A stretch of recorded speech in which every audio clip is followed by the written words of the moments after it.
Thank you very much, ladies and gentlemen of the media. Good afternoon to you all. I also greet everybody at home. This is the media briefing of the Department of Higher Education, Science and Innovation. The statement will be read by the Minister, Dr. Blade Nzimande. In the podium, the Minister is joined by the NSFAS Administrator, Dr. Randall Karolisen, and also is joined by the Department of Higher Education and Training, DG, Ubabu Konde, Gwebs Konde. We are all welcomed. Thank you very much. In our midst, we also have the CEO of Higher Health, Ramsa. Thank you very much.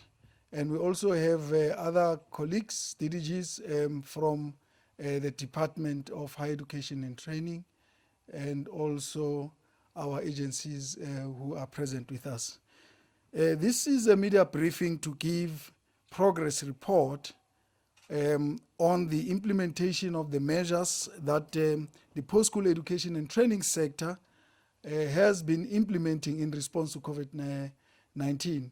You'll recall that our last briefing was on the 23rd of April, and we promised that from time to time, of May, and we promised that from time to time we'll converge and bring students, parents, and South Africans up to speed in relation to the progress in the implementation of the measures that we have put for ourselves.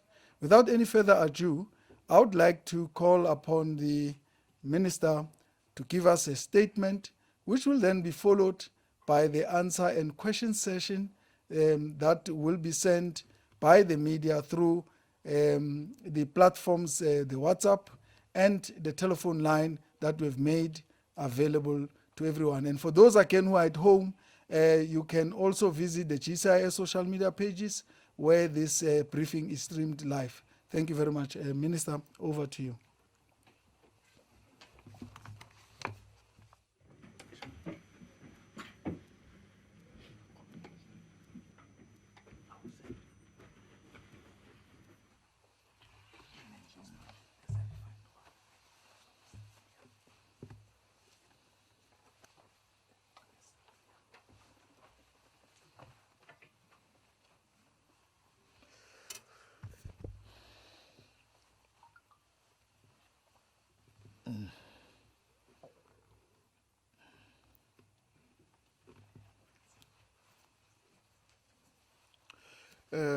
Thank you very much, Ishmael. As a program director in charge of this press briefing this afternoon, the General, Mr. Konde, and the administrator of the National Student Financial Aid Scheme, NSFAS, Dr. Randall Karolsen, senior officials of my department who are also here, and the ministry, members of the media, ladies and gentlemen, good afternoon. COVID-19 continues to take a toll not only on the health of our people, but also on our people's ability to earn a living, to feed themselves and their families, to learn and to develop and to enjoy many of the basic freedoms that we daily take for granted. Like in all sectors of our lives, this pandemic represents a set of unprecedented challenges which require our collective action and responsibility as a society. I would like to reiterate that our post-school education and training sector's response to COVID-19 is guided by measures announced by the National Command Council and approved by Cabinet. Our sector has adopted the theme, Save the Academic Year, Save Lives. This morning, I visited the Tshwane University of Technology, TUT, to monitor the state of readiness and progress towards the planned phase return of students. TUT is by far the largest contact university, not only in South Africa, but in our continent as a whole. It's our biggest contact institution. The socio-economic background of the students is that 55% of them are NSFAS beneficiaries and predominantly from the rural areas. In fact, the single largest amount spent by NSFAS on our university system is spent at TUT. My impressions about TUT's readiness is the fact that they have impressively reprioritized some of their funding to cover COVID-19 related measures, and they have repurposed one of their chemical engineering laboratories to produce sanitizers and disinfectants for the whole university and also supply surrounding mainly poor communities.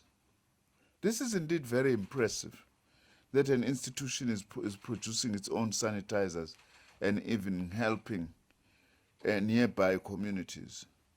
TUT also has developed a plan for multimodal remote learning, which will ensure that it reaches the remotest of their students anywhere in our country for academic support and delivery of learning materials. I am happy with the progress I saw there this morning. With all the progress that I'll be reporting on today, I remain satisfied by the support and the exemplary leadership provided by our President Cyril Ramaphosa and my colleagues at the National Command Council in guiding our work at this difficult time. Within the post-school education and training sector, I am still happy with the cooperation and commitment by all members of the ministerial task team that I set up sometime in March, which is chaired by our Deputy Minister Phuthuma Namela, which comprises of representatives of college principals, vice chancellors of our universities, trade unions operating in our sector, the South African Union of Students, as well as students representing the TVET college students, as well as our quality councils. This task team continues to meet weekly and make inputs into our overall strategy and response to this pandemic. I remain very grateful to the comrades and colleagues who are participating in there. On higher health, let me take this opportunity also to congratulate Higher Health for launching what is called Health Check, which is a purpose-built daily screening and monitoring tool using one's own cell phone to be used in all of our institutions. It is available in various platforms, even on WhatsApp. One does not need to have a smartphone, but you can use any device as a phone to access the health check, or a tablet for that matter. Health check is secured to use by students and staff entering our campuses daily to self-check their body temperature, and will link such data to the tracking system of the Department of Health. In other words, with health check, you can check yourself in the morning every day or anytime, your temperature, and if you then press a button to send your information, it goes through the database of the Department of Health that we have on a daily basis as people are screening themselves. All students and staff, approximately 2 million, will be required to register for health check and use it every day to assess their own level of risk prior to entering campuses. Based on the answers entered on the platform, the person receives, once you have entered your data, the person receives a message indicating whether you are a low, moderate, or high level risk, depending on the reading from health check. If the risk is low, the individual will receive clearance valid for 24 hours. This tool allows for early detection, mapping, and management of COVID-19 cases within higher education institutions and feeds into the National Department of Health tracking and tracing system and data, as I have said. Higher Health has previously provided detailed COVID-19 guidelines on how to deal with prevention and care of physical health for students and staff. However, mental health of both staff and students is equally important, and appropriate guidelines have also been developed to deal with this. An overarching protocol on routine cleaning for COVID-19 prevention guides universities and TVETs on how to continue their functions in a responsible manner. This guideline also addresses the means to prevent the spread of infection by exercising physical distancing on campus, cleaning of campuses and other areas, personal hygiene, health promotion, screening booths, and environmental management in areas like hostels and canteens, and how to deal with students and staff who have been exposed to the coronavirus and or infected. Guidelines for the management of and response to mental health and substance abuse related to COVID-19 respond to continued concerns raised by global public health leaders. In other words, we have developed, working together with Higher Health, which is the institution that is helping us in the post-school education and training sector, all these measures in order to make it easy for people to monitor themselves and also to get assistance where required, like for instance, where there is need for quarantine and also to link up with the rest of the health system. We must thank Higher Health for continuing to walking this journey with us. All these guidelines outline why and how students and staff may be impacted and how to assist individuals that may experience programs. Through this protocol, which by the way we are going to be circulating to all our institutions. The universities and colleges are also urged to keep top of mind the issue of mental health. One of the issues that we are attending to is the issue of mental health, which unfortunately often gets forgotten. That COVID-19 is not just a bodily infection moving through your arteries or veins or whatever the case may be, but it also does affect the mental health of people. People who are either affected directly themselves or who have got relatives who are affected, who are sick, or who have even passed away.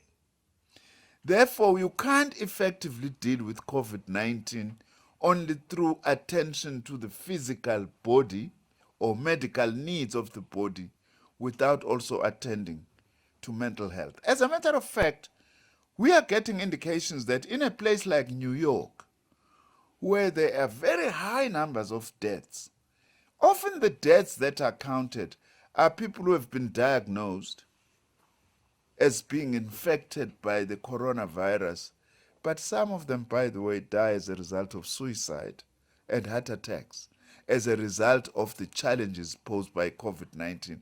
But they are not classified as COVID-19 victims, when in essence they are. That is why we appreciate the work that we are doing with Higher Health to also focus on mental health in our institutions. On the National Student Financial Aid Scheme, that's the next matter I want to deal with, and also to give progress, as Ishmael has said, since our last briefing. On Friday, the 31st of January 2020, I met with the South African Union of Students, their leadership, to further discuss matters that had been raised by the union earlier that time in the year, as well as other matters of common interest. Amongst the issues that we agreed at that time as critical for further discussion included, amongst others, the issues of the student funding policy that provides for what we call the N+1 and N+2 years of funding students. In other words, to remind our viewers and listeners, if you get an NSFAS bursary or assistance, you are expected to finish your diploma or certificate or degree within a particular period.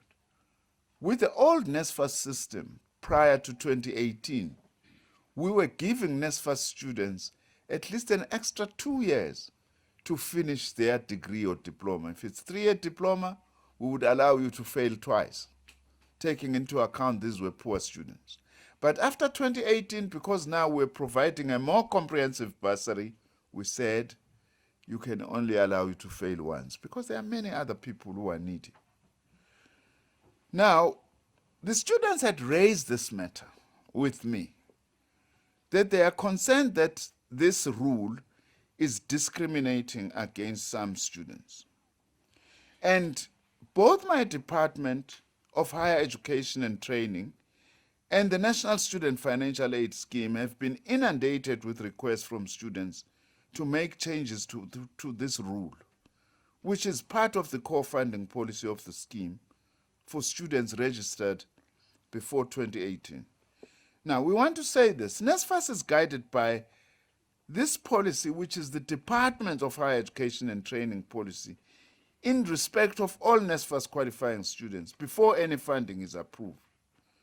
So we are not going to change the stipulated number of years within which NSFAS beneficiaries are expected to finish their studies, both in terms of the pre- and post-2018 NSFAS requirements. In other words, we're not changing the N+1 or the N+2 rule, but following extensive improvements in the running and the functioning of NSFAS, the application of the rule has become more efficient by 2020, and a significant number of students were found to have exceeded, in terms of the old system, the N+2 rule in terms of their years in the system. In other words, they've been at institutions for more than the number of years that they were supposed to be, and therefore the N+2 rule kicks in.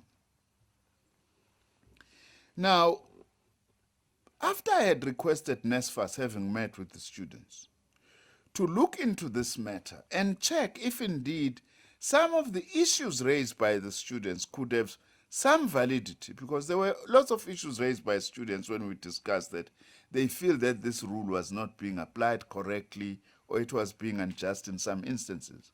We did indeed discover that there are cases where the application of the rule may have been applied inappropriately or in an unjust manner. This we found in the following 3 areas. Firstly, students who may have deregistered in the first semester for prior years of study for financial or other reasons, yet they were counted as if they had finished the academic year. In other words, students who didn't finish the year for whatever reasons, we counted them as if they had, without even looking sometimes at the reasons why they have deregistered before they even finished the semester. The second area which we found was that students whose academic progression had been affected by medical or psychosocial challenges, and where evidence existed supported by medical certificates and other evidence had been provided, we had to address this, because these were students who couldn't finish or proceed for legitimate reasons because they had a health or other related problem. Also, the other area which we found is that there were students who had exceeded the N+2 rule based on time in the system, but who are currently, and even this year, are in their final year of study and will graduate in 2020. Now, NSFAS, then when we were examining this matter after our engagement with the students, had received approximately, or has actually, not just in the past, has received approximately 9,000 continuing student appeals, many of which relate to the application of the N+2 rule. Now, we are committing today that NSFAS will look at the above three categories that I have outlined of students in considering the appeals. In other words, the 9,000 students who have appealed will consider their appeals. And where we found that they may have been unjustly excluded from funding, they will be funded. In other words, we're not going to take away the rule, but we are going to focus on these students who have already appealed. 9,000 of them will go through them. Where we found that there was this discrepancy and they actually qualify, we will fund them. And we hope that this will go a long way in putting this matter to rest. It won't be a blanket approach, one size fits all. Now, I would also like to respond to the absurd allegation from the Democratic Alliance that NSFAS is going to be writing off student historic debt. I don't know where the DA takes this from. They just think that they have a license because they're an opposition party to just write what they like. It looks like some of them can't even read, unfortunately. Now, I want to explain what this is. What they are saying is factually incorrect. There is no debt that we are going to be writing off. We have done that twice before. And what was being pointed out, and what has already been pointed out by the NSFAS administrator, who is here, by the way, if people need further clarity, was that it clearly stated that the 1.96 billion rand referred to by the DA spokesperson on higher education and training is actually irregular expenditure that arose when the previous board of NSFAS applied unspent historic debt from 2016 and 2017 to fund NSFAS qualifying students in 2018. This was a legitimate diversion of funds. There was nothing corrupt about this. However, due processes were not followed to get approval from the National Treasury in order for NSFAS to do this with that 1.96 billion rand, which has already been dealt with, and before there had been cancellation of historic debt. As a result, the Auditor General raised this as a regular expenditure. This was not a loss to the fiscus, but will simply be an adjustment of a book entry with no release of funds or incurrence of any liability, and NSFAS is in the process of clearing this with the Auditor General. That's what the administrator explained, and the DA comes with headlines that this is what we are going to do. It looks like they are running out of issues, at this time when we're in a lockdown.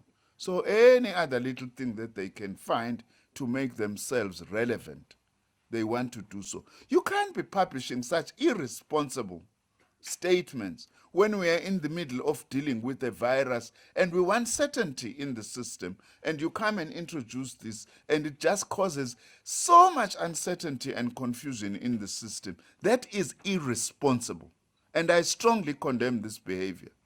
Being an opposition party does not justify just recklessly dealing with sensitive matters in this way. But let's not be diverted about that. I have explained it now. Whoever still has got additional questions, the NSFAS administrator is here to further clarify much more competently, perhaps, than I can do. I also would like to indicate that the contract of the administrator is still in place until the end of his contract and the finalization of the appointments of vacant senior executive management posts, including the appointment of a CEO. And the terms of reference of the administrator of NSFAS states that he must ensure, amongst other things, a smooth transition between his administration of the entity and the new executive staff that will be employed.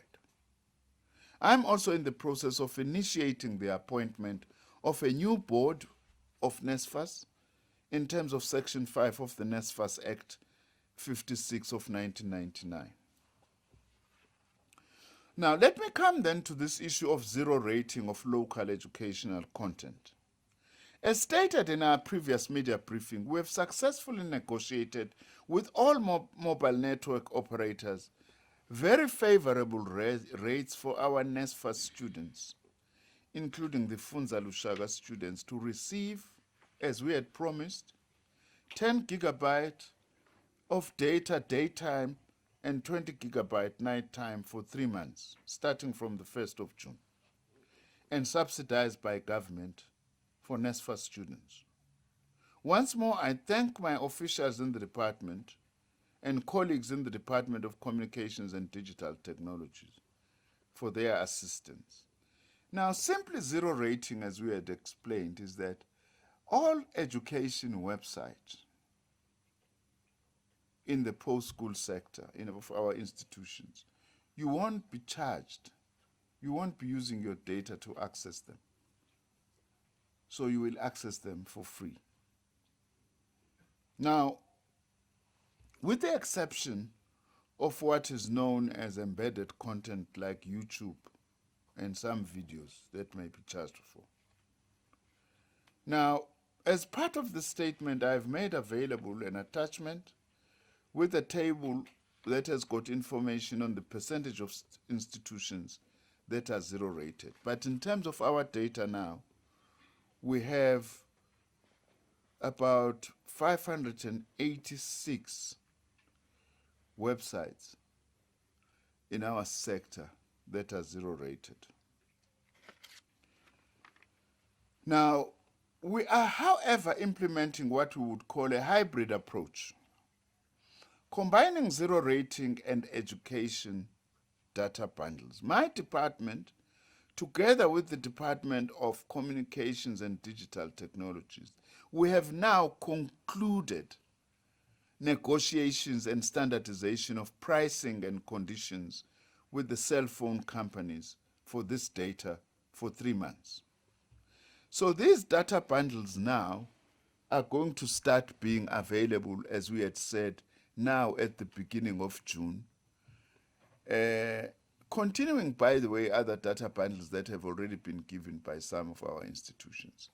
We estimate about half of our universities, for instance, have actually released data bundles for students or for certain categories of students. And we are going to be continuing with this until we reach all NSFAS students. But for NSFAS students, these data bundles will be subsidized by government. Funding for university students will be made available through reprioritization of existing budgets of universities. The COVID-19 responsiveness grant that we have set up, which we are working on for each university, will at the very least cover the data costs of these students. Universities, after agreement with NSFAS, will get into individual agreements with the cell phone companies and provide these companies with the necessary information on students. TVET colleges will be funded through savings from previous year's student bursary funding held by NSFAS. The provision of data will be part of the full package of the provision of devices to TVET college students who are currently NSFAS beneficiaries. In other words, your TVET college student, you will get these data bundles. And of course, I will explain about the gadgets, together with the gadgets, but I will explain what is happening now with the gadgets that we have committed to providing. It remains my belief that the current negotiated rates with the cell phone companies will also offer affordable packages to the missing middle students. I again would like to appeal to our cell phone companies to work with institutions to ensure that this happens. On my part, as I have said, I'm continuing to do the work towards the establishment of an affordable higher education loan scheme involving the private sector for missing middle students. On the electronic devices, the gadgets, for the past 2 weeks, the ministry and the department have tirelessly been engaging with National Treasury on the procurement of devices for the NSFAS students. Today I can confirm that by the end of this week, we will be commencing with the central procurement of these devices, particularly laptops, through an open tender system, given the nature and the value of the procurement. And this will be done, this process will be led by NSFAS. Now, we have agreed with the National Treasury that given the huge amounts involved in the central acquisition of outstanding tablets, this is not the beginning of the tablets. Many institutions, about half of them, as we have said, have already given out or are in the process of giving out tablets to students. But for the rest of the NSFAS students, this process applies to them that I'm explaining now. We have agreed with the National Treasury that given the huge amounts involved in the central acquisition of outstanding tablets, it is better to follow proper procedures than take shortcuts, even if there is some delay, so as to properly account for spending of taxpayers' money. Treasury has agreed with us we're going to have a shortened process of calling for expression of interest over a 14-day period, working through NSFAS, which is normally much shorter than what we do. This may cause some delay, but we better do so because this involves billions of rands of taxpayers' money. But the gadgets are coming. We will be advertising, and then as soon as we appoint service providers in a matter of weeks, I will also announce that, though I'm not involved in that. As soon as I'm told, I will announce that and then give a clearer indication of the next batch of gadgets that will be provided. I want to be honest here. I want to urge the parents, the staff, and the students to be patient. Mhlambe ke sengingabuye ngiyibeke lento nangolimi lwakithi. Sizobathengela abantwana beNSFAS lama computer okusebenza. Tesilibazisile kancane. Bekukuthi asifuni ukuthatha indlela ezimfushane ukuthi sizosebenzisa imali eningi kangaka amabhillion siyowathola lama computer noma kanjani. Ngoba kuzobuya abantu bathi Nzimande uwathenge kanjani lama computer ungalandelanga imithetho neindlela okufunakala ukuthi zilandelwe. Asifuni lento yokuthi mina akangizuba ingxenye ukuthi imali kaHulumeni isetshenziswe noma kanjani. Ningixolele ngani zakwethu, ningamane nithi ukulibala kancane kodwa ngazi ukuthi imali kaHulumeni isetshenziswe kahle. Kunokuba kuthiwe Nzimande wenzeni, unike obani lo 3 billion ngoba phela iyala lapho le mali esikhuluma ngayo. Ngitheke ngithike kubazali nabafundi nabafundisi othisha. Ngicela uxolo ukuthi sizothi ukulibala kancane. Kodwa soyenza lento emasontweni nje amabili kwamathathu ngoba senginitshela ukuthi hayi ke sesizoqhubeka manje kuzokwenzakala. Sibe siyithole lento ngeindlela eziyona ngoba asifuni izinto sizoloku sibuzwa imibuzo ukuthi laba banikwe kanjani. Kube ngathi khona abantu abangene ngopotsho entweni la kusebenza khona imali zikaHulumeni. Angumuntu weqiniso ke mina angifihli. Ngifuna ukuyisho lento izwe lonke lazi. Kodwa ama computer ayeza sibekezele. Okunye ke ngifuna ukusho ukuthi uma engakafiki senine data, sicela ukuthi nisebenzise amafoni eni lawo. Niwasebenzisa ukuthi nikwazi ukuthi nithole izinto ebenizozithola ngale data noma ngabe beninama computer kodwa ezizokwazi ukungena eincingweni zenu. Okwamanje nicicimezele ngalokho akufani nokungabi nalutho ukuthi nje cellphone incane kodwa uthola yona lento efanayo nobuzoyithola ukuba ubuyithola kwicomputer. Bengicela ukuthi sibambisane ngoba sibhekene nesitha esiyinkinga esingavumi kwesinye isikhathi ukuthi senze izinto nje noma kanjani. As I have said, a number of universities have already and continue to provide gadgets to students. I will make further pronouncements on this, as I have said, in the next 2 to 3 weeks. and there would have been much more progress, I've been assured by the National Treasury on this score. But I do want to say, as I have said, to emphasize that already 50% of our universities have made provision for laptops. So it's not that everything is at a standstill. We are aware that what is at a standstill is TVET colleges. But we will make the history by getting NSFAS students, for the first time ever, TVET college students, to get laptops.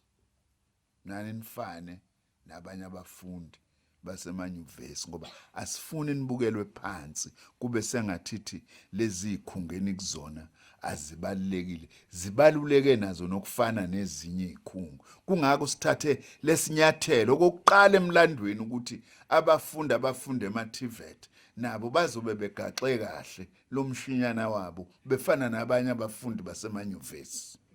Ukuthi kuyalibala kancane njengoba ngishilo, ngifuna silandele izinto ngendlela. Ayibambisane nje lapho bantwana basekhaya. Now, all our institutions have developed their detailed strategies for remote multimodal teaching and learning during the period of the current lockdown and for all the levels. And we have emphasized to all the institutions that no student must be left behind. By the way, the other thing I need to say is that part of the delay we are having also has to do with the fact that we also have to count every student who has received a laptop, so that when the next phase comes, we don't find students who already have received laptops to find that they receive another laptop, because that would be unjust. We are in the meantime working, and I have to say this, on a more medium to longer term solution to this issue of digital technology and its assistance. That we are going to be launching a locally produced communication satellite. We may know that satellite technology plays a key role in closing the gap, the digital divide, largely by bringing distance learning to schools regardless of geographic location. We are doing work now mapping which areas do not have connectivity. And we are working with our Department of Science, my other Department of Science and Innovation, also to work towards producing a local technology, produced communication satellite that will actually move us towards reaching all corners of our country with connectivity. This project requires about 5 billion rands in expenses for its design, manufacture, and to operate. And we foresee that with this initiative, it will break even within 6 years. But in the process, giving the country data sovereignty, generating profits and much needed income to the national fiscus. Now, on the risk-adjusted strategy to deal with the various alert levels for the post-school education and training sector, we remain committed to resume academic activities in line with the National Risk-Adjusted Strategy in dealing with COVID-19. That's why I started by mentioning my visit this morning to TUT, because what I got out of TUT is that indeed they are working perfectly within the guidelines that we've provided. And they are preparing to actually do what we have outlined needs to be done so that we are able to complete the 2020 academic year. TUT, in fact, has set itself a plan for the whole academic year and have indicated, yes, they might finish the academic year this time, not in November, but in January next year. But they have a plan, and that's what we want. And all our institutions have developed that, and indeed, they will be communicating with their own students individually. Now, under level 4 on universities,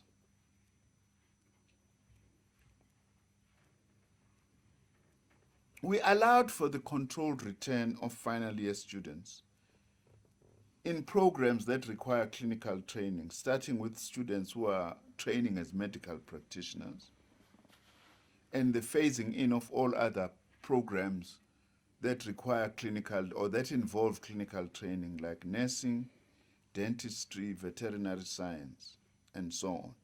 I further announced last time now that if we move, and as and when we move to level 3 alert level, within 2 to 3 weeks after that, we will then have the beginning of the phasing in of 33% of the students. That's what we're looking at TUT this morning, how ready they are. We are there now. Last time when I spoke, we were not there. We are there now. And we did outline. I don't want to be like, I'm wasting your time, but it's important that we remind ourselves. I did indicate which students, which first 33% of the students are going to return. And we said we're going to prioritize final year students, as well as postgraduate students needing laboratory equipment.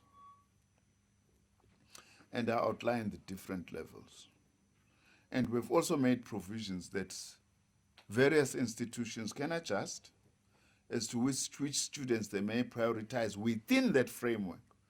But where they adjust, they will have to get our concurrence as the department, because as we always say, remember, we are trying to finish and save the academic year, but primarily also we must save lives, which is very important.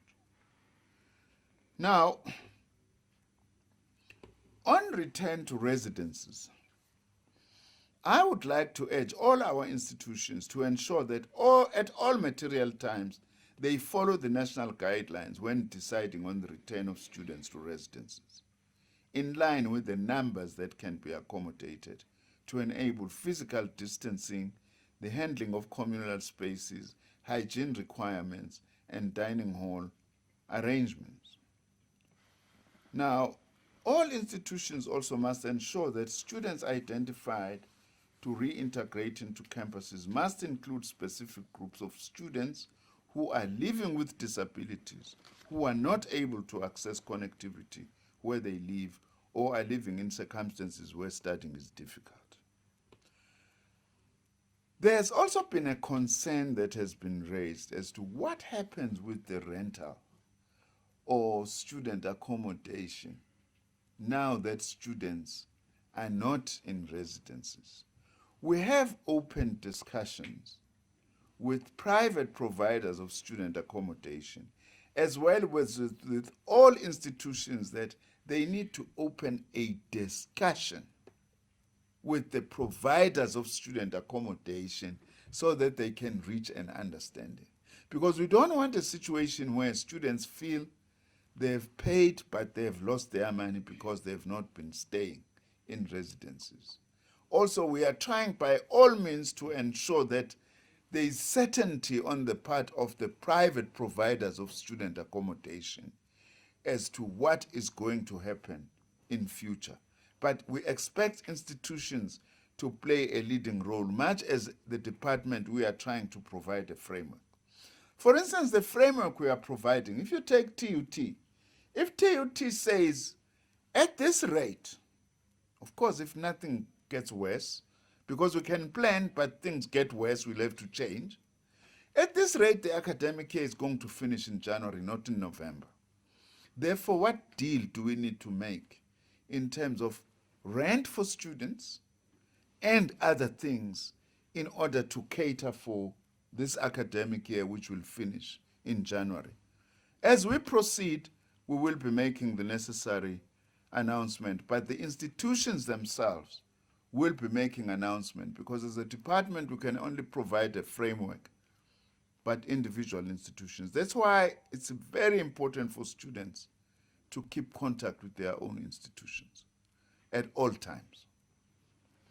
On TVET colleges, our phased-in TVET colleges tentative academic calendar remains as previously announced. For the level 3 lockdown alert, it provides for the following, just as a reminder, that for engineering students, NATED engineering students, N6 and N3, the return has been 10th of June, N5 and N2, 15th of June, N4 and N1, 22nd of June. NATED Business Studies, return N6, 25th of June, N5, 29th of June, N4, 6th of July. And NCV students, the return that is planned is 13th July for NCV Level 4, 20th July for NCV Level 3, and 27th of July, NCV Level 2. And a campus-based approach will be applied where colleges are affected by different lockdown level. But colleges also continue to use textbooks, e-guides, past question papers, and uploaded YouTube videos to further assist students. That's why the zero-rated website, in the case of those who will access online, also becomes helpful. On community education and training colleges, I just want to say very briefly, to remind everyone, our plan here largely hinges on our cooperation with the Department of Basic Education, as many of our learning sites in community education and training colleges, they actually use schools. Now, we had planned particular dates for return. Say we had said 25th of May is return of principals, deputy principals, 1st of June, center managers, 8th of June, all lecturers, and 17th of June, all students who are registered for the senior certificate. Now, all this is happening subject to maintaining the proper health protocols. But on monitoring the system, we would like to report that while management did return to central offices on the 25th of May, the center managers and lecturers did not return to their workstations on the dates as we had indicated. The principals had communicated to the center managers and lecturers that the learning centers were not yet compliant with the COVID-19 regulations. In other words, it has not happened as we had planned because many of the centers were not ready. Now, the reality is that where we are not ready, let's not put people's lives at risk. We would rather adjust. That is very important because our primary goal is to save lives. We know it's inconvenient. We know it's threatening people in terms of feeling that what they want to do, they may not achieve it. But where we are not ready, we are not going to open. Now, some of these CET centers have been hosted by schools that were not ready. So we have said, if those schools are not ready, let's rather work together with those schools to make them to be ready. And not to lament and say the schools are not ready. Let's work together with the schools. And in any case, we are cooperating with the provincial departments of education on the whole very well in running these what were called adult basic education and training centers in the past. So therefore, given these constraints on the community education and training colleges and lack of readiness, I have then given community college the rest of this week and the rest of next week to finalize their preparations of the centers for the safe return of staff and students, so that with effect from the 23rd of June, teaching and learning starts for the groups of students that we have identified above, especially those who are coming for some occupational related programs and for senior certificate. On the SETAs, I want to reiterate my agreement with the chairpersons and CEOs of all our SETAs that during this lockdown period, we must continue to provide stipends to all of our SETA learnerships. Now that we have cleared the misunderstanding, where some SETAs had completely stopped the payments of stipends. But also I want to be honest and share with the public that some SETAs are facing difficulties because as part of trying to ease pressure on business, those that are paying the levies that sitters are using in order to, amongst other things, provide stipends, employers were given a 4 months payment holiday that they are not going to be paying from May to August. And this has negatively affected the income of some of the sitters, such that some of them are not able or may not be able to pay the 100% of the stipend. But at least we are negotiating or discussing with them that they must pay part of the stipend. That's one thing I want to say on the sitters. But secondly,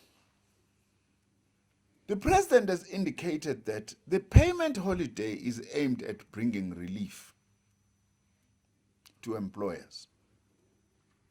But subsequently, in discussion with the president and with business and labor, there was a feeling that perhaps we should not have given a payment holiday to all the companies because some of them, can afford. My apologies. Cheers to those companies who can afford so that they can pay. We have agreed with the president and said, Nzimande, go and talk to them. If they agree that they can afford, that's fine. The president was doing this with good intentions to try and save the economy. So we have engaged with business, we have engaged with labor. They are all agreed that we have to find a way that those employers who can pay must continue to pay. I will be announcing also once we finalize this, but we have already had an initial discussion and agreement with both business and labor that this is the route we need to follow. I'm also finalizing the criteria and guidelines regarding the activities of the skills development providers on how to deal with all the matters related to sitter training in the light of this situation that we are in, especially that they are also able to observe the risk-adjusted strategy. Don't rush trainees back to the workplaces or to training without at the same time taking into account the alert levels we are in. And where some have got to return to workplaces, make sure that you work closely with employers where those trainees are going to return so that we are able to handle everything within the guidelines that have been set by Cabinet. I would therefore like to appeal also to all employers, both public and private, to also turn their workplaces into training spaces in each and every alert level. Let's not stop training, but let's follow the guides as per each alert level. In conclusion, I would like to urge all South Africans and our students and staff to protect themselves and others from the spread of COVID-19.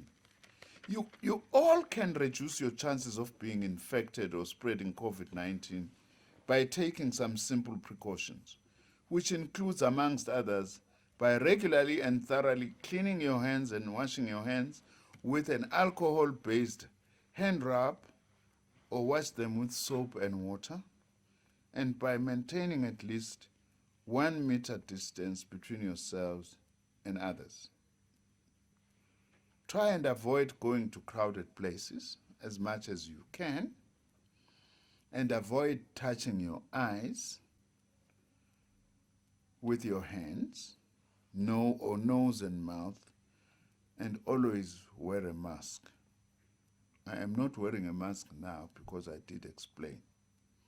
As I'm talking on television, those who have hearing challenges, they want to see my lips so that they follow better what I'm saying. And I would like to take this opportunity to once more thank all our stakeholders who have been consulting throughout this process, and a special thanks to the President for his unwavering support to our sector and the work we are doing. my cabinet colleagues, my senior management in the department, and indeed the National Command Council. Thank you very much.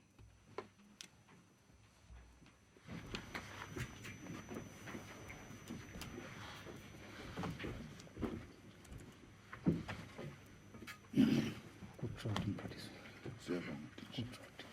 Good job. Thank you. I hope I didn't misrepresent you. Um, Thank you very much, Minister. Without any further ado, let me call Higher Health just briefly to touch on progress in relation to the announcements that we've made last in May in relation to the work that they do. Please, Ramnath.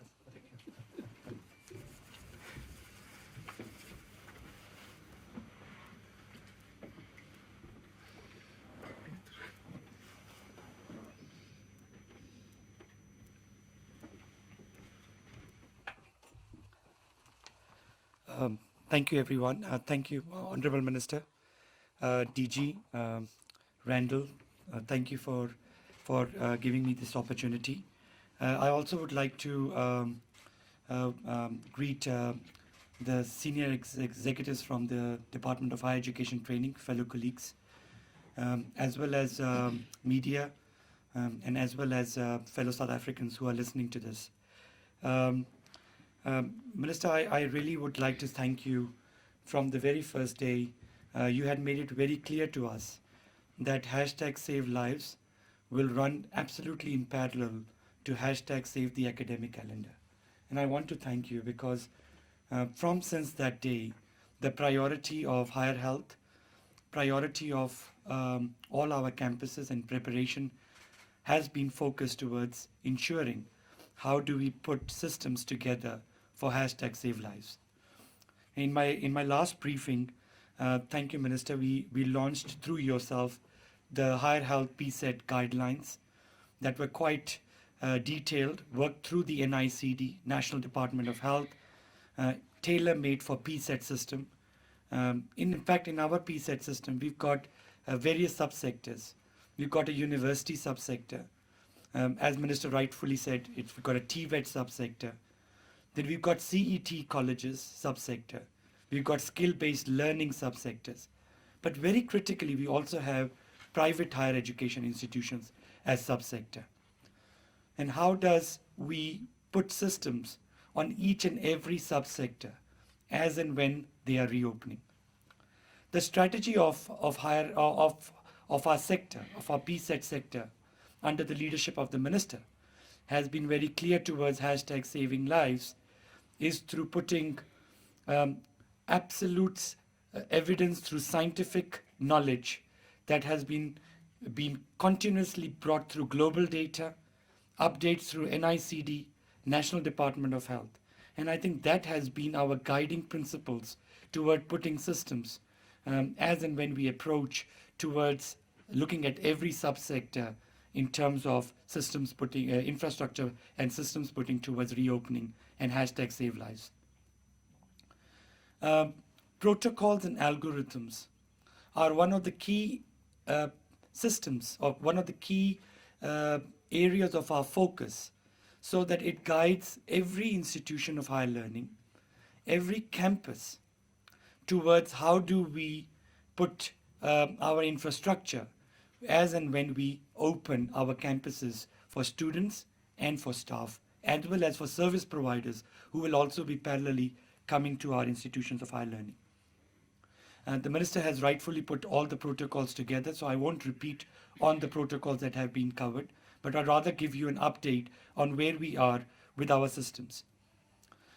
We have over 200 campuses that are opening in the next 1 week, or has already opened through with our senior management and our academic staff coming, but our students will be joining in the next, specifically in our TVET colleges. And parallelly, in the same month, we have our universities campuses also opening, with 33% of their student population coming inside. And just imagine we have such a big population of students and staff coming at the same time. Even if it's 33%, we're talking about thousands in one time entering our campuses? And how do we put systems when it comes to hashtag Save Lives? We have, Minister, all our COVID-19 task teams capacitated, developed, and running. The first step that we had to immediately put in place for all our institutions of higher learning, whether you are in universities, TVETs, CET colleges, or private higher education institutions. Per campus, we have on-site started training every campus steering committee. So from the COVID-19 task team, which is the decision-making body, we have COVID-19 steering committees or implementing agencies in every TVET campus that have gone through full on-site capacity development.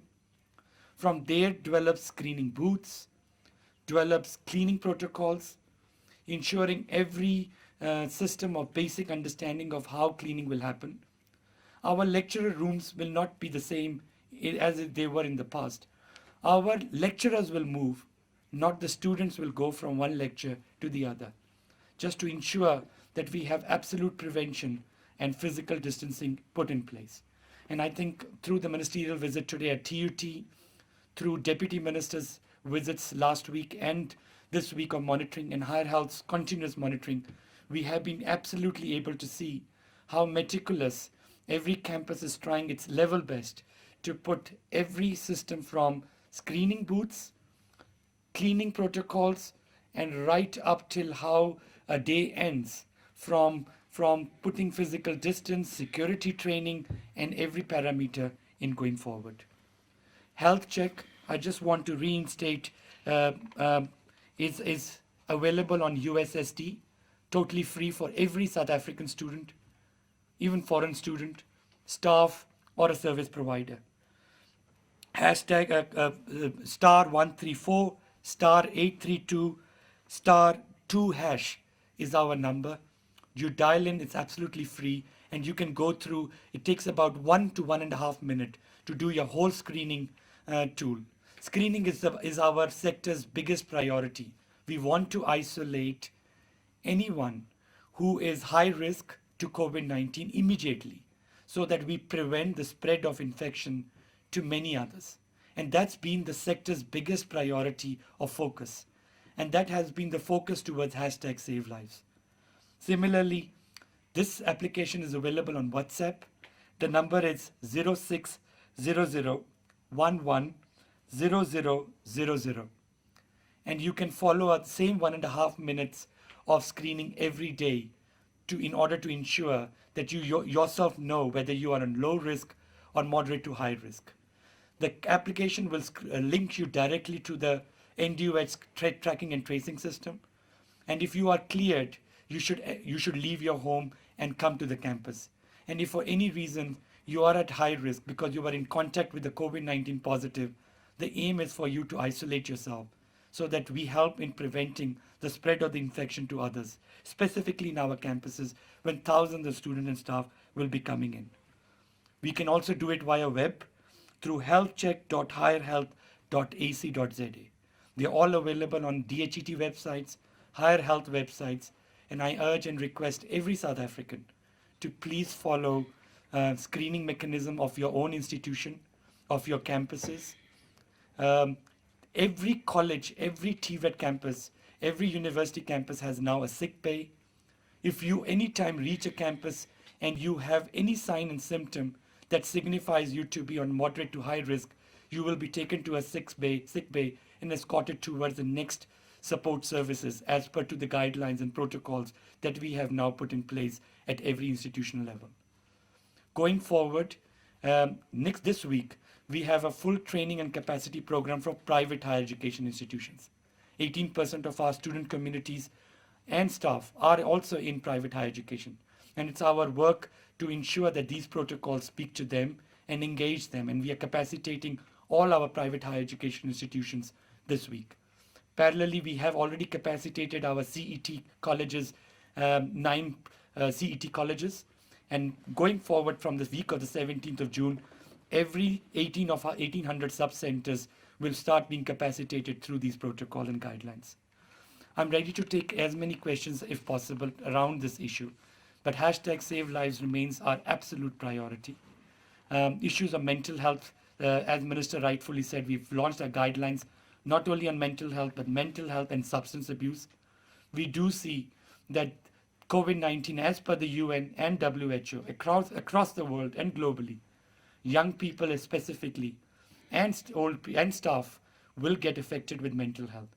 And I think the protocol word by word guides every campus for systems and infrastructure that we are now putting in place in relation to the psychosocial support and services for our students and staff. With that note, Minister, I gratefully thank you for putting #SaveLives as a high priority, and that has really helped all our campuses to prepare in those lines. Thank you very much, Minister. Thank you, everyone. Thanks, Ramnet. Thank you.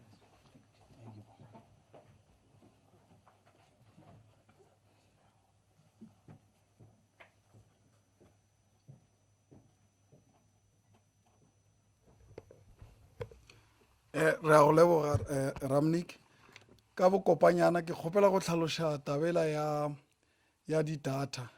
Minister o na tlhaloša gore di-data di gona re tlo thoma go di fa ma-studente go ya ka mokgwa ba beakantše le di-university tša bona. So re kgopela gore le kgolaganyeng le di-university tša lena go netefatša gore le qualifyela go humana di-data tše fela ba NSFAS gape le ba Funda Lushaka bona le a tseba gore re tlhalošitše maloba gore lena le tlo di humana ka lebaka la gore le lefelelwa dithuto tša lena ke pušo. Gape minister ra tlhaloša tabela ya di-gadgets tsona di-laptop gore le tšona re sa feleletša tabela le National Treasury ya go netefatša gore re na le tokelo ya gore re ka reka di-laptops. Re tla gopola gore nageng ya rena re na le melao e leng gona gore re kgone go ka šomiša mašeleng a pušo gore re kgone go ka ba accountable. Now re tlo netefatša gore yona beke re le mo go yona process ela ya go reka di-laptop ya thoma, and then in 3 to 4 weeks re tla boa gape re le tlhalošetša gore re sepetše le gona gore re fitlhile kae gore le ka kgona go humana di-laptop. E fela minister o kgopela gore ba le na le di-cell phone ka bontši re a tseba gore le na le tšona, šomišang tšona gore le kgone go ka berekiša data la re le fang yona go ka humana ditlabakelo tša go ithuta mo di-websiteng tša rena gape le tše le goreng re di-site tša la re di bitša gore ke di-zero rated sites. With those few words, I would like to go to the second part of our briefing by asking members of the media to ask questions through the lines that we have already provided. I want to believe that there is Tshwane and Reggie at the back that will give us the questions, then we will respond to them. Tshwane, Reggie? Mr. Nisi is Ignatius. Oh, Ignatius, my apologies. Ignatius? Yes, I have Mandla from UDAF Radio. Mandla, please go on. Okay. Hello, Minister. I want to ask you some 4 questions here.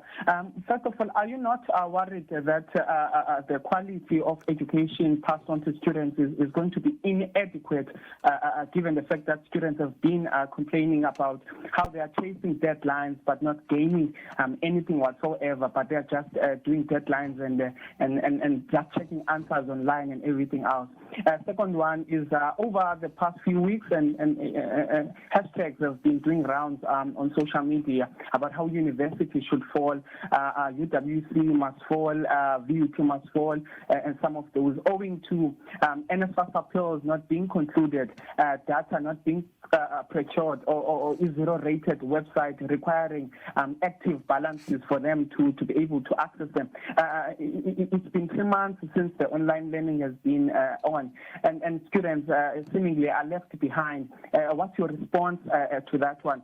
And also, in the last briefing, you sort of misinterpreted this question, but I'll sort of reiterate it. Given all the student cries about how daunting and traumatic the online learning is, unconducive studying environments, students will sort of say it's inevitable. Will then the N1 and N1 N+1 and N+2 NSFAS policy be waived or effective for the current academic year, as students will sort of fail. And also, I want you to sort of attest as to how many previously disadvantaged universities, excluding UCT, VET, Stellenbosch and Rhodes, and UP, that have been that are ready and are willing to accept that first 33% you sort of gazetted in your regulations. Thank you very much. Thank you, Mandla. Next question. Mr. Nisi, I have Khapa Levi from Jacaranda FM. Haupalele, over to you. Thank you so much. Thank you so much, Minister, for that briefing. I just wanted to find out, talking about mental health, has there been any incidents of either attempted suicide or successful in campuses for those students who are still there? Do we have any reports on that? Because we've had rumors of some of these things happening at UJ specifically. Please do give us details on that. Thank you. Thank you. Do we have questions on WhatsApp or are we still on the line? Yes, Chair, we do have questions on WhatsApp. We'll take 4 for now. Okay. The first 2 questions are from Nazir from Glow TV. He's asking how many lectures are over the age of 60 years and how many have health ailments making them high risk for COVID-19? And also, have they been advised to stay at home, and have you made alternative arrangement to get other lectures, or will these lectures teach from home? The next 2 questions are from Precious Lisupi from the African Post. She's asking, the department always excludes the missing middle in so many of its plans to assist students, especially during this time. What measures have been put in place to assist this batch of students? She's also asking, students are having problems in various institutions. For instance, some are not afforded an opportunity to hand in assessments later because of things like load shedding, and some are also having trouble accessing permits at police stations, especially those living in private accommodation. What is being done to help the students? Those are the questions for now, Chair. Thank you very much. As I've indicated before, we do have joining the minister is the NSFAS administrator. We also have the DG of the department. We also have higher health. As you might have seen, some of the questions are relevant to some of our stakeholders. Minister, should I start with you or should we start with the colleagues? Administrator, Dr. Carolison, please come forward. Someone said we can answer sitting here. We don't have to go up there. The camera will shift. Okay, and definitely. yeah, okay.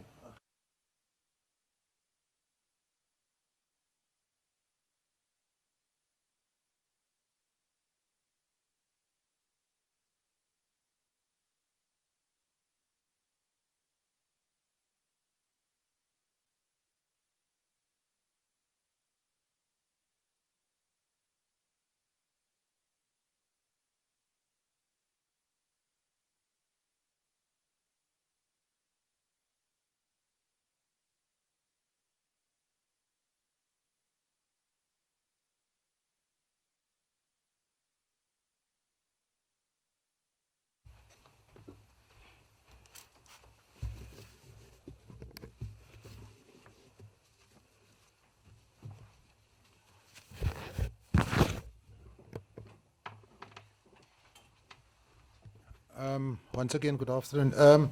So the issue that the Minister referred to about the N+ appeals that we have been that we've not been finalizing, it was a question of the policy and the interpretation of that policy. And so those are the appeals that are outstanding. Now with this announcement, we'll be able to finalize it quite quick because the team at NSFAS had already started working on it. And it is because, like the Minister said, of increased efficiency. We are able to track students across the sector at the moment, And so in many cases, students have traveled from one university to another, and therefore we can pick it up. But what we can't pick up in the EMA system, we can't pick up whether a student had dropped out in the first semester. We can't pick up whether a student had dropped out because of medical and social reasons, psychosocial reasons. And now, with this announcement, we are now can entertain such appeals, and we can hopefully finalize it very quick. The reason why we also extended this to final year students is pragmatism, because it's better to get those students to teach them out of the system and then allow them to go and work and repay NSFAS, the loan amount, because the N+2 systems are under a loan amount. So these are pragmatic reasons, and we hope that we will, with this measure, not I hope, I'm sure with this measure we can close out any final appeals.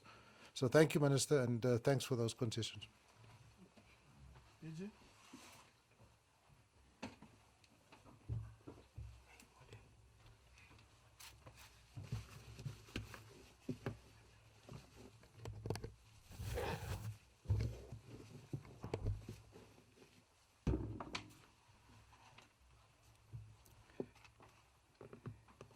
Yeah, thank you, Chair. Good afternoon, Minister and colleagues. The question of quality in respect to program offerings is in our institutions. It's not compromised by any standard. Our institutions have been, during this time, in discussion with all quality assurance bodies in respect to the adaptability insofar as the mode of offerings has actually been diversified across the system at the present moment without whittling down quality by any account or by any measure. So that one is not really an issue or a worry. They are up to speed in working out a very diverse range of program offerings as well as support to students. Now, N+2, N+1 should be waived at the present moment. Now, that discussion hasn't arisen, reason being that institutions long before COVID-19, in respect to university capacity development grant, there is a component in there which relates to staff development, which is highly funded by millions, as well as student support for them to be able to adapt to new conditions that are exposed to, so that they are able to enhance their capacity to adapt and carry on with their studies. Even during this time, that factor is actually taken into full account by all our institutions at the present moment. And to elaborate further in respect to this matter, with all institutions, we worked with them in respect to their institutional plans that are actually applicable to the circumstances that each and every institution is confronted with, and where there has been a requirement for an additional support of one form or the other, we have actually lashed into that together with the National Treasury, where there are some funding mechanisms that are required as to how in this situation could reprioritize some of the funds to actually respond to the COVID-19 challenges. So the minister has approved the establishment of a special dispensation grant called COVID-19 Responsiveness Grant, which is dedicated into addressing all challenges that are related to COVID-19. I just thought I needed to elaborate on that question, which also includes the plans of institutions to actually receive back students in a phased, controlled manner as the Minister has actually outlined. It's not just a mere declaration. It's emanating from the plans that the institutions have actually developed, and the implementation then of those plans with all the necessary mechanisms that should actually be in place having been attended to. Mental health, no. I think Minister is raising this matter as one of the matters that should not escape our minds and our notices, because it's always a factor in society. Taking into consideration the new condition, it is quite clear, and according to the advice of medical experts, that there may be a surge in respect to mental health related matters. Therefore, the Minister felt it important that we should take a proactive step in respect to dealing with this matter, so that we don't respond to a problem when it arises at whatever scale. We know it will be there. So that's why upfront we had to plan as well as put resources to address it as and when it arises in any form and in any institution or campus for that matter. Lecturers that may be of a particular age, no, that matter is being dealt with at institutional level and is being addressed as directed by the Department of Health and other health experts within the system and within government as a whole. But we have to also take into account that amongst other methods that have been developed for program offerings, it's multimodal program offerings, which actually means that quite a number of lecturers would be able to offer and do work in relation to teaching and learning whilst they are at home or in safe spaces where they can be alone and discharge those responsibilities. So whether we are old or we have got some conditions, you would be actually utilized fully in respect to the circumstances that you are confronted with in that particular space. The question of assessment, we engage on this with institutions, and I'm glad that all our institutions have indicated that they will be able to give alternative opportunities for assessments, even if some continuous assessment form or kind or the other will be actually be considered, because the question of assessment is not just one-dimensional, it's multi-dimensional to assess the capacity and the understanding of a student in respect to a particular learning area. Our institutions are well aware, and they are actually working on this matter adequately in respect to the plans that we have gone through with them. There is nothing that relates to the question of teaching, learning, research that has been left unattended or to chance. Everything has been subjected to the new circumstances in terms of the current plans. Thank you very much. Ramnik, do you want to add something particularly on the question asked by Gaupalelwe on the attempted suicide at UJ? Are we aware of it, and what are we doing in planning for such eventualities? Can you please come say? Thank you.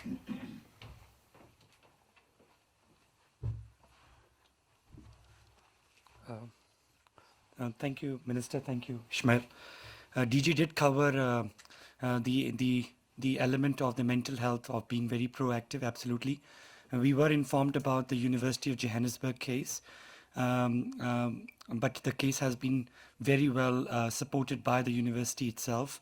And there is no doubt that as the global data is coming, mental health. And UN and United Nations and WHO have released the alert across all the countries in the world around the rise of the mental health cases due to the epidemic or a pandemic like this, which is very unprecedented, and it affects all of us. And I think that's why the protocol that was launched today by the Minister, the guidelines on mental health and substance abuse, has primarily been in a position to put these algorithms together for every campus and every campus steering committee of the COVID-19 to now see it as a huge priority. There will be additional psychologists, clinical psychologists that Higher Health is putting in every province. Similarly, there are counseling units that Higher Health is consulting at this moment with student counseling units at every institutional level for capacity development and enriching them. Our nurses have already been trained on mental health, specifically because we wanted to treat mental health from primary healthcare level and then go to the tertiary and secondary level, which is clinical psychologists and above. And parallelly, we have also equally got supported from the South African Depression and Anxiety body, who also helps us with call centers and hotlines.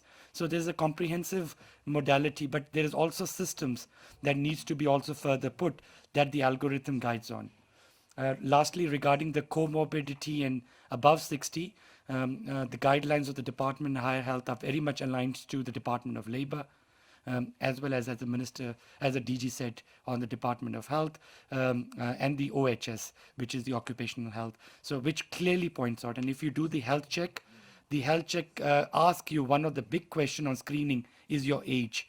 And because of the age being as a screening factor for COVID-19, it's a huge priority even when you do your screenings every day through your health check or through your institutional screening mechanism.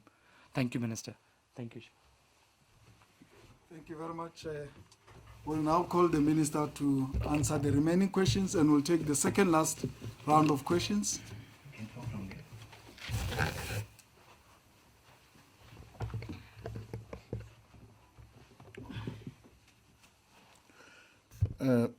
Thank you, Ishmael, and thanks to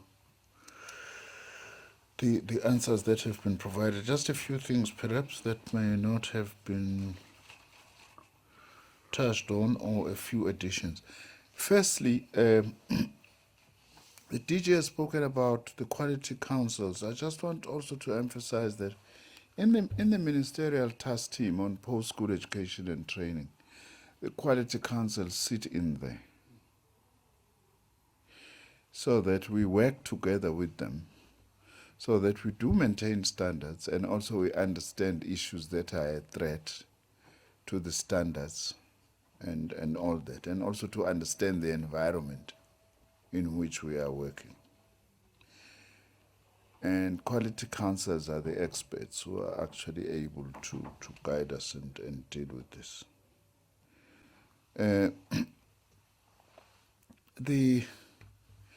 I think that from what we saw at TUT this morning, it actually gave me confidence that the multimodal remote learning approach is possible. And we are working with all our universities on that.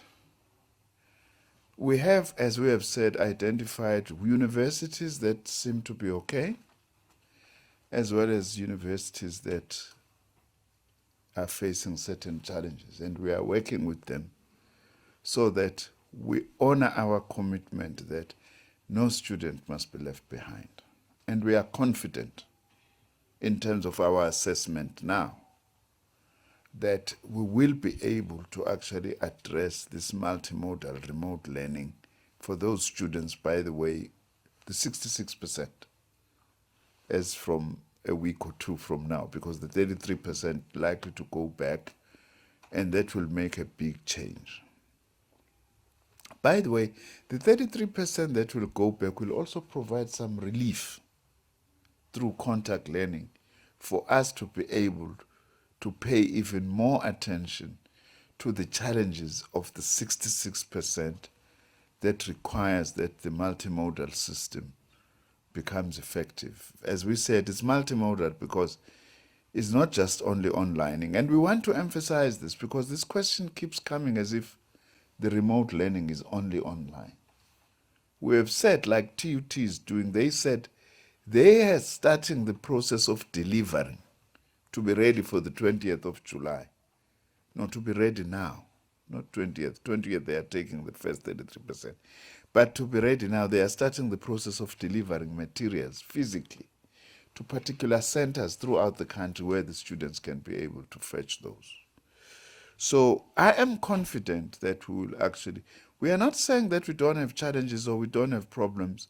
I am confident that we'll achieve this. What we would like to plead for, though, you know, as South Africans, I have to say this, Ishmael. As South Africans, even under the darkest days of apartheid, we never saw ourselves just as victims who must fold arms and hope that one day freedom will come. We can't then be now saying, well, I am a poor student who comes from a rural area where there is no connectivity. Therefore, I'll sit and wait and see what Nzimande brings and what the administrator of NSFAS brings. We are calling upon parents and students, as we make all this effort, also make whatever extra effort as well that you can make, so that we are able to reach you, not just sitting and folding, but also coming forward. That's what also we've been requesting from student leadership. Work with us so that we are able to reach out to all our students. And I'm quite confident that with that kind of attitude, when we say, for instance, or when TUT says, here are the centers in different parts of the country where those of you without connectivity can go and fetch lectures, old question papers by hand. Make an effort to go there. We have done our bit. NSFAS has not stopped paying allowances. Use those allowances to go to that center as a NSFAS student to go and pick up that material. We are going this long mile as government, but we are saying also, help us to reach you as well. And that's why I would like to work with all the stakeholders to be able to address this. I just thought I needed to say that. Very quickly then, on the other matter of the missing middle. By the way, what I have not reminded South Africans is that when was this time when we did this study on the missing middle? What year was it? 2015? 2016. I commissioned a study which was led by Mr. Nxasane on the missing middle, on how we can help and assist missing middle. Out of that study, we asked Mr. Nxasane to establish a program to assist the missing middle called ISFAP. Obviously, it's dependent on the private sector because it's outside the monies that government can be able to afford.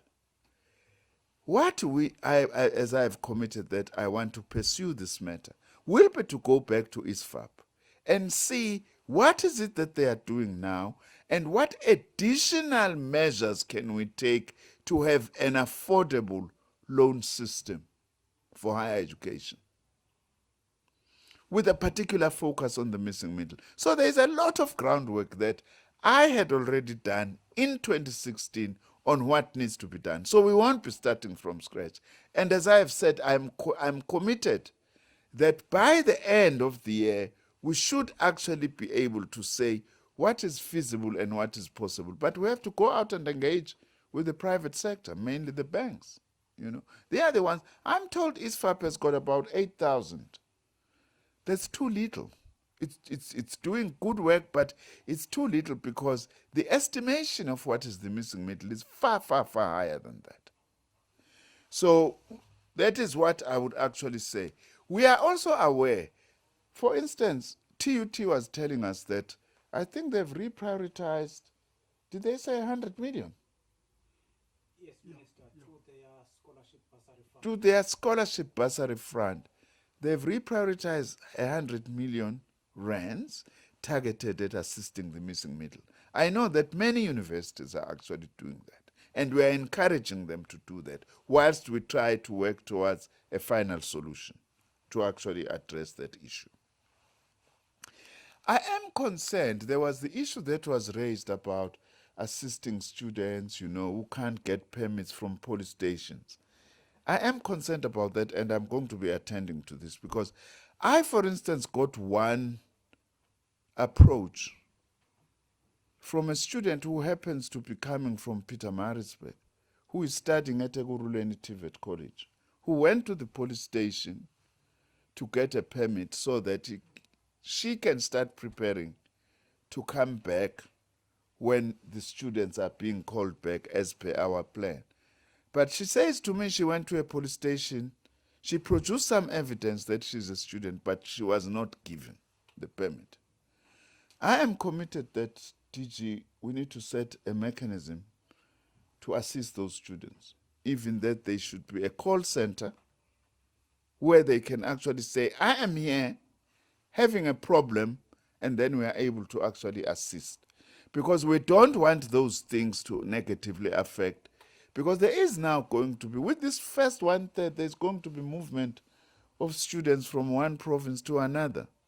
So on our side, I'm very committed that we will create a mechanism of where students, if they've got problems or obstacles, as to where they should actually be going to, so that we can try our best to assist. I am worried. This issue, by the way, has not just only been raised by that student. A number of students have raised them with me. Just the last two things very quickly, Ishmael. There's one thing I also need to mention on the issue of mental health, by the way. We were approached by, a few weeks ago, by Professor Nhlanhla Mkhize, who is one of the Deputy Vice Chancellors at the University of KwaZulu-Natal. He happens to be a clinical psychologist, with a wonderful proposal on what they are planning to do as UKZN, bringing together teams of social workers, psychologists, nurses, to actually assist in different areas. We have put them in touch with the higher health, and also we've put them in touch with the health and welfare SETA, which I understand is committed to assist them. And we want to use that as a pilot for the rest of the country. The UKZN has come up with that, which is very good. It's one of our universities. And Health and Welfare SETA seems to be saying this thing can work, and we will use it as a pilot so that also it can be used in the rest of the country. It also includes, by the way, very creative ways of online counseling, where it can be offered, for instance, in order to massify the effort of dealing with the issue of mental health, which is one of the issues that we have to deal with. I have already dealt with the 33%, and that I'm confident from what we've seen at TUT today and the work, in any case, that we are doing with institutions as the department, that we will be able to overcome this. What we are pleading for is that let's also meet each other halfway, rather than to sit back and say, I'm waiting for government to come. Thank you.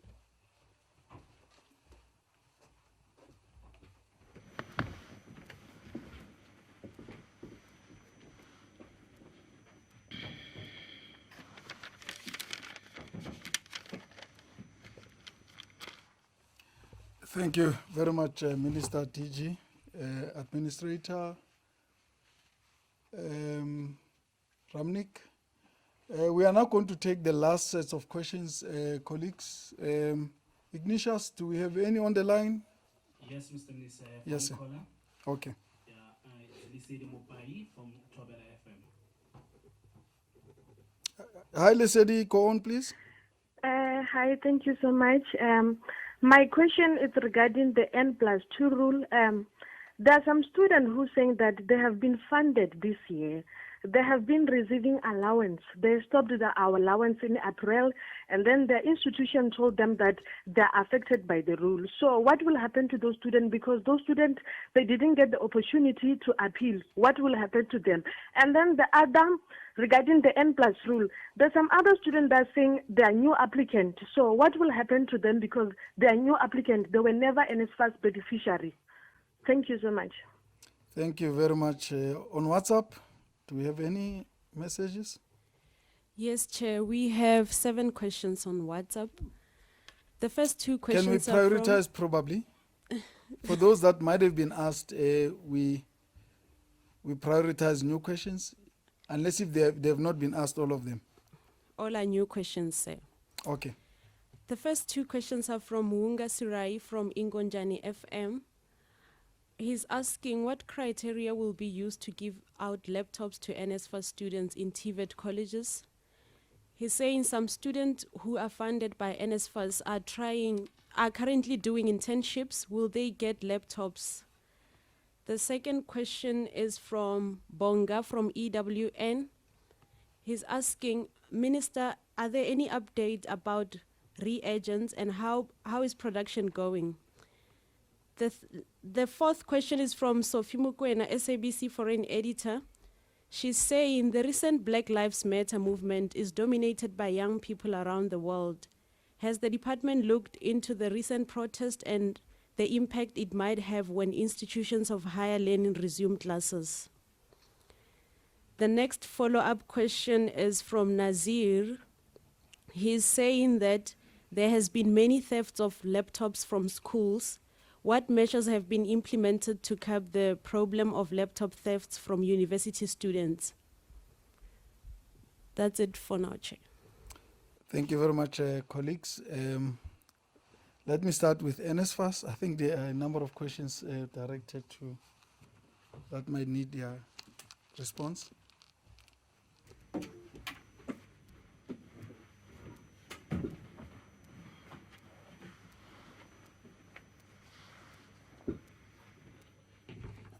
Thank you. Thank you for those questions.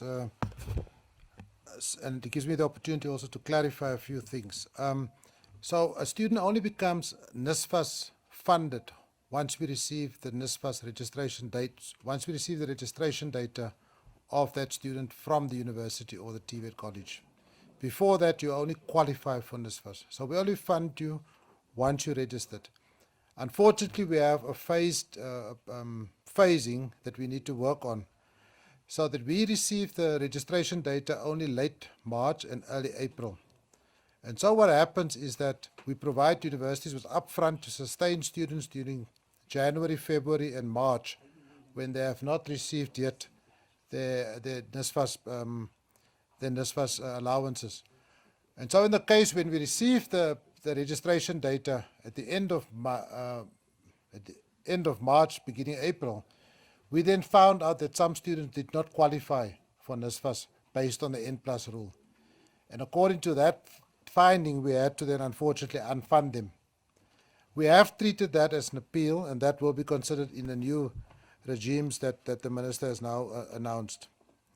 The issue with new applicants that are applying for the first time, and they are not, and now saying they are not subject to the N+2 rule. The N+2 rule is very clear. It is not the amount of years that you are funded by NSFAS. It is the amount of years that you are in the system.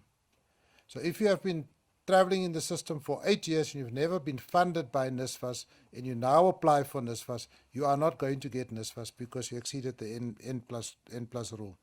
And there can be debates whether the rule is fair or not, but we cannot continue to fund students indefinitely because there are new students that must come into the system and be supported. The criteria for TVET students for laptops, if you are a TVET student that receive NSFAS or you qualify for NSFAS, you will also qualify for a laptop. Now this is very important. Perhaps I have the opportunity, Minister, to clarify this. This is not new funding in the case of universities. University students get every year 5,200 Rand for teaching aid allowances. So if you are in the system for a 3-year degree, you get 4-year funding and every year you get 5,200 Rand. Now in the past, this used to be referred to as book allowances, and these book allowances were issued via vouchers, and these students were directed to booksellers. And we are correcting it this year to say, no, it's not a book allowance, it's a teaching aid allowance. And in some cases, universities this year have used their allowances to actually purchase these digital devices for the students. In the cases where universities did not do it, we are therefore will be assisting them, but it will come off next year's book allowance. It's not a freebie for university students. Now, of course, there are nuances we have to pay attention to. In the case of TVET students, they've never received book allowances or teaching aid allowances. So this is a first. And I'm personally very delighted that our skills-based students are also now getting the technology enablement that will make them compete and be effective in the modern world. If you these days go to a garage and a mechanic can't switch on a computer, I certainly would not be very comfortable with that. The issue of students, of laptops being stolen at schools, these laptops we intend to deliver directly to students, enabled with all the software that they required, and also preloaded with the institution's learning management system. So we are not going to have a situation where a warehouse full of computers are going to be anywhere at an educational institution. It is going to be delivered directly to the students because it's the ownership lies with the student. And there's also other issues that we have to talk about eventually, in our discussion about insurance and what happens if students drop out and all a host of these things. But I want to emphasize that the student holds the ownership of this device and not the institution.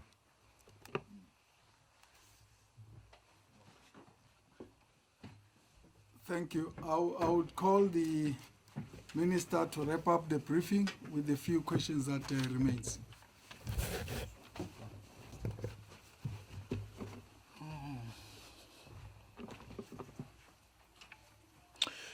Thank you. Let me just start by saying this. There is something I've been wanting to do, and I think that I need to do it soon. There is lots of work that the Department of Science and Innovation is doing in the fight against COVID-19. But unfortunately, it tends to be overshadowed by the immediacy of the issues on universities and colleges. I am planning very soon to come and give a dedicated press briefing on work that is being done by the Department of Science and Innovation. Very important work that the country actually needs to understand about. I'll be working towards doing that. In fact, we're debating this time around whether we shouldn't be giving a briefing on DSI. But we said, since we've just started June, let's give progress on work that we have actually done. For instance, the work that we are talking about, the sanitizers and disinfectants that are produced at TUT, that laboratory is funded as a technology center by the Department of Science and Innovation. It's funded by our Technology Innovation Agency. The fact that it's able to produce what it is producing, it's because of the work by the Department of Science and Innovation in helping towards repurposing that laboratory to actually produce this. So that's why also even the issue of reagents, I wouldn't then I respect the question has been asked. There's a lot of work that we are doing on reagents and so on. But I would rather prefer that I deal with this in some detail when I hopefully not later than next week, Ishmael, we can have, with GCIS permitting, our bosses when it comes to communication, to give us a space to come and talk about science and innovation. And this is very important, by the way, because this helps South Africans to understand the importance of science in all what we are doing. Usofi from SABC, the question you're asking about Black Lives Matter, this matter has become a global issue, rightly so too, the issue of racism. So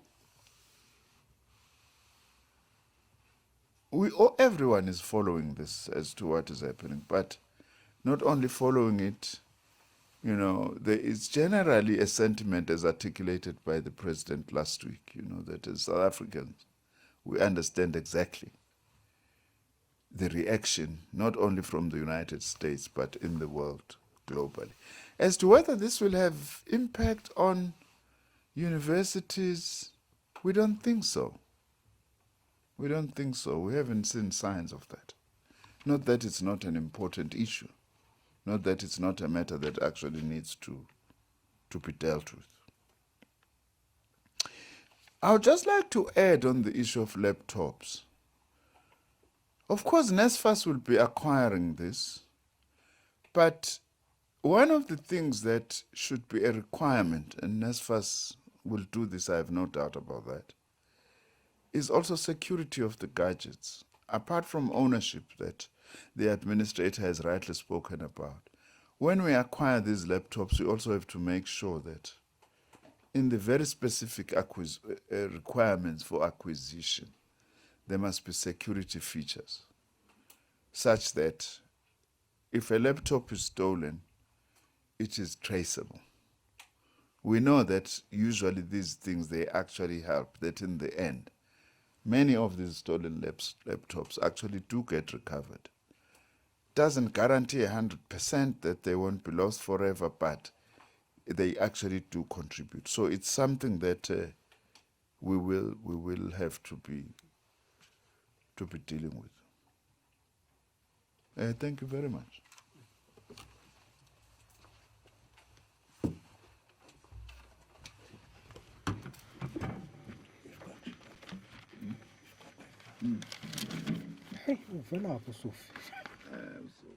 Thank you very much, Minister, DG, the Administrator. Just the final remark from my side. For those that have questions that they would still like to ask, especially in relation to the challenges that the Minister, they raised with the Minister of Travelling and so on, we are working on augmenting the capacity that we have on our call center. However, I want to give the number of our call center. We have dedicated people that are mending this call center. They will take your questions and be able to provide the necessary guidance that you need. The call center number is 0800 872222.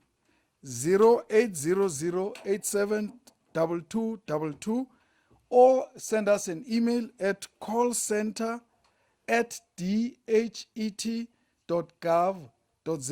callcenter@dhet.gov.za. With those few words, ladies and gentlemen of the media, thank you very much for your time. We will update you on the next press briefing as the Minister has announced on the Department of Science and Innovation and other matters that relates to the Department of Higher Education and Training. Will continuously as well update you through the dedicated statements that we might issue or through the questions that directly media sends to the department. Thank you very much for your time.